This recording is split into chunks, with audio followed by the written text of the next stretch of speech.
ध्रुवन्ते राजा वरुणो ध्रुवं देवो बृहस्पतिः ध्रुवन्त इन्द्रश्चाग्निश्च राष्ट्रं धारयतां ध्रुवं राष्ट्रं धारयतां ध्रुवम् अयं मुहूर्तः सुमुहूर्तो अस्तु सुप्रतिष्ठितम् अस्तु।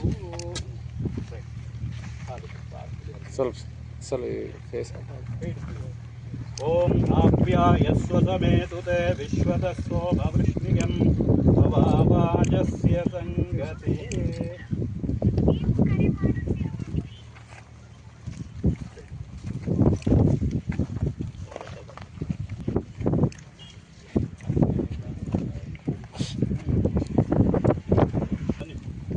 दमानं भवति गताय पुरुषस्य तेन्द्रिय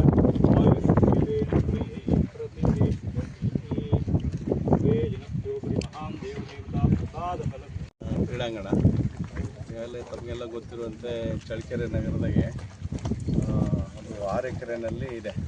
ಈ ತಾಲೂಕು ಲೆವೆಲ್ ಕ್ರೀಡಾಂಗಣ ಅಂದರೆ ಏನು ನಮ್ಮ 400 ಮೀಟರ್ ಟ್ರ್ಯಾಕು, ಕ್ರಿಕೆಟು, ಬೇರೆ ಬೇರೆ ಎಲ್ಲ ಪ್ಲೇಗ್ರೌಂಡ್ಗಳೆಲ್ಲ ಬೇಕಂದರೆ ಮಿನಿಮಮ್ 8.5 ಎಕರೆ ಬೇಕು. ತಾಲೂಕು ಲೆವೆಲ್ ಕ್ರಿಕೆಟ್ ಅಂದರೆ ಟೋಟಲ್ಲು ನಾವು ಫಸ್ಟ್ ಕ್ಲಾಸ್ ಕ್ರಿಕೆಟ್ ಆಡಲಿಕ್ಕೆ ಅದಕ್ಕೆಲ್ಲ 16 ಎಕರೆ ಬೇಕು. ನಾವೀಗ 10 ಎಕರೆ ತೊಗೊಂಡು ನಾವೀಗ ಸ್ಟಾರ್ಟ್ ಮಾಡಿದ್ದೀವಿ. ಮುಂದೆ ನಮಗೆ ದೊಡ್ಡ ಮಟ್ಟದಲ್ಲಿ ಏನು ಕ್ರಿಕೆಟ್ ಸ್ಟೇಡಿಯಮ್ಮು ಅಪ್ರೂವಲ್ ಆದಾಗ ನಾವು ಇನ್ನೂ 6 ಎಕರೆಗೆ ಎಕ್ಸ್ಟೆನ್ಷನ್ ತೊಗೊಂಡು ಅದನ್ನು ಒಟ್ಟಾರೆಯಾಗಿ ಒಂದು ದೊಡ್ಡದ ಒಂದು ವಿಶೇಷವಾದ ಒಂದು ಕ್ರೀಡಾಂಗಣ ಮಾಡಬೇಕನ್ನೋ ಉದ್ದೇಶ ಇದೆ. ಈಗ ಇದು ಇವತ್ತೇನು ನಾವು ಪೂಜೆ ಮಾಡಿದ್ವಿ, ಇದು 5 ಕೋಟಿನಲ್ಲಿ ಪೆವಿಲಿಯನ್ ಬ್ಲಾಕ್ ಅಂತ. ಅದ್ರ ಜೊತೆಗೆ ಬೇರೆ ಬೇರೆ ಪ್ಲೇ ಗ್ರೌಂಡ್ಗಳು ಅದೆಲ್ಲ ಬೇರೆ DMF ಅಲ್ಲಿ ನಾವು ಮಂಜೂರು ಮಾಡಿಸ್ಕೊಳ್ತಾ ಇದ್ದೀವಿ. ಹಾಗಾಗಿ ಅಂಥ ಒಂದು ಶಂಕುಸ್ಥಾಪನೆ ಸಮಾರಂಭ ಇದೆ. ಇದರಲ್ಲಿ ಈ ಗ್ರೌಂಡಲ್ಲಿ ಏನು ಒಳಗೊಂಡಿರ್ತದೆ? ಈ ಗ್ರೌಂಡಲ್ಲಿ ಪೆವಿಲಿಯನ್ ಬ್ಲಾಕ್ ಅಂದರೆ ಬಿಲ್ಡಿಂಗ್ ಕೆಳಗೆ ಏನು ಕ್ರೀಡಾ ಇಲಾಖೆಗೆ ಸಂಬಂಧಿಸಿದಂತೆ ಇಲ್ಲಿ ಒಂದು ಆಫೀಸಲ್ಲೂ ಇರ್ತದೆ, ಬೇರೆ ಮತ್ತು ಕ್ರೀಡಾ ಚಟುವಟಿಕೆಗಳೆಲ್ಲ ನಡೀತದೆ. ಅದಾದ ನಂತರ 400 ಮೀಟರ್ ಟ್ರ್ಯಾಕ್ ನಡೀತಾ, ರನ್ನಿಂಗ್ ರೇಸು ಮತ್ತು ಬಾಸ್ಕೆಟ್ಬಾಲ್ ಸ್ಟೇಡಿಯಂ, ಕ್ರಿಕೆಟ್ ಆಡಲಿಕ್ಕೆ ಏನು ಬೇಕು ಅದೆಲ್ಲ ಲೆವೆಲಿಂಗು ಅದೆಲ್ಲ ಕೂಡ ಅಪ್ರೂವಲ್ಗೆ ಕೊಟ್ಟಿದ್ದೀವೆಲ್ಲ. ನೆಕ್ಸ್ಟ್ ಇವಾಗ ನಾವು ಪ್ರಪೋಸಲ್ ಕೊಟ್ಟಿದ್ದೀವಿ ಕ್ರಿಕೆಟ್ ಇದಕ್ಕೆಲ್ಲ, ಅದು ಇನ್ನೂ ಅಪ್ರೂವಲ್ ಆಗಬೇಕು. ಹಾಗಾಗಿ ಈಗ ನಾವು ಹೆಚ್ಚಿನದಾಗಿ ಇದು ಬೇಕಂತ ಹೇಳ್ಬಿಟ್ಟು ನಾವು ಕೊಟ್ಟಿದ್ದೀವಿ, ಅಪ್ರೂವಲ್ ಹಂತದಲ್ಲಿದೆ.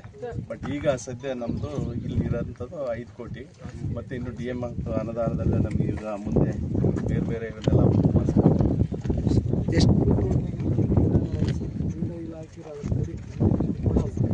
ಇಲ್ಲ ಅದನ್ನು ಇಲ್ಲ ಈಗ ಏನಾಗಿದೆ ಆ ಕ್ರೀಡಾ ಇಲಾಖೆ ಸಂಬಂಧ ನಾನೇನು ಹೇಳಿದಲ್ಲ ಅದನ್ನು ಜಾಸ್ತಿ ನಾವಲ್ಲಿ ಏನೇ ನಾವು ಅಭಿವೃದ್ಧಿ ಮಾಡಿದ್ರು ಈಗ ಟೆಂಪ್ರರಾಗಿ ಏನು ಇರೋ ವ್ಯವಸ್ಥೆ ಮಾಡಬೇಕು. ಬೇರೆ ಅಡಿಷನಲ್ ಇನ್ಫ್ರಾಸ್ಟ್ರಕ್ಚರಲ್ಲಿ ಬರಲ್ಲ. ಅದಕ್ಕೇನಿದೆಲ್ಲ ಅಲ್ಲೊಂದು ಸ್ವಲ್ಪ ಕಾಂಪೌಂಡ್ ವಾಲ್ ಮಾಡಬೇಕು. ಡಿಗ್ರಿ ಕಾಲೇಜಿಗೆ ಕಾಂಪೌಂಡ್ ವಾಲ್ ಮಾಡ್ತಾಯಿದ್ದೀವಿ. ಹಾಗಾಗಿ ಅಲ್ಲೊಂದು ಸ್ವಲ್ಪ ಒತ್ತುವರಿ ಕೂಡ ಆಗಿದೆ. ಅದನ್ನು ಏನಪ್ಪ ಅಂದರೆ ಅಲ್ಲಿ ಏನು ಅರ್ಜೆಂಟ್ ಕೆಲಸ ಆಗಬೇಕು, ಅರ್ಜೆಂಟಾಗಿ ಏನು ಸಣ್ಣ ಸಣ್ಣ ಬೇರೆಗಳು ಅದು ಮಾಡಲಿಕ್ಕೆ ಅನುಕೂಲ ಮಾಡೋದಕ್ಕೆ ಮಾಡಬೇಕು ಅಷ್ಟೇ.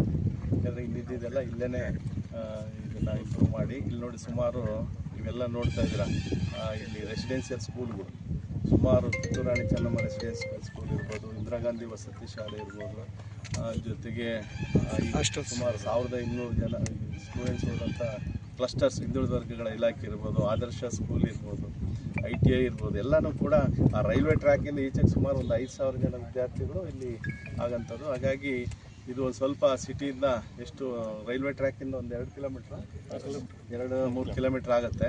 ಆದ್ರೂ ಕೂಡ ಏನು ನಗರ ನಮಗೆ ಈಗಾಗಲೇ ವಿಸ್ತಾರ ಆಗಿರೋದ್ರಿಂದ ಮುಂದಿನ ದಿನಗಳಲ್ಲಿ ಇದಕ್ಕೆಲ್ಲ ಬೇಕಾದಂಥ ಒಂದು ರಸ್ತೆ ಅಗಲೀಕರಣ ಅವೆಲ್ಲ ಮುಂದೆ ಯೋಜನೆಗಳಿದ್ದಾವೆ, ಮಾಡಿದಾಗ ಎಲ್ಲ ಅನುಕೂಲ ಆಗುತ್ತೆ ಅಂತ.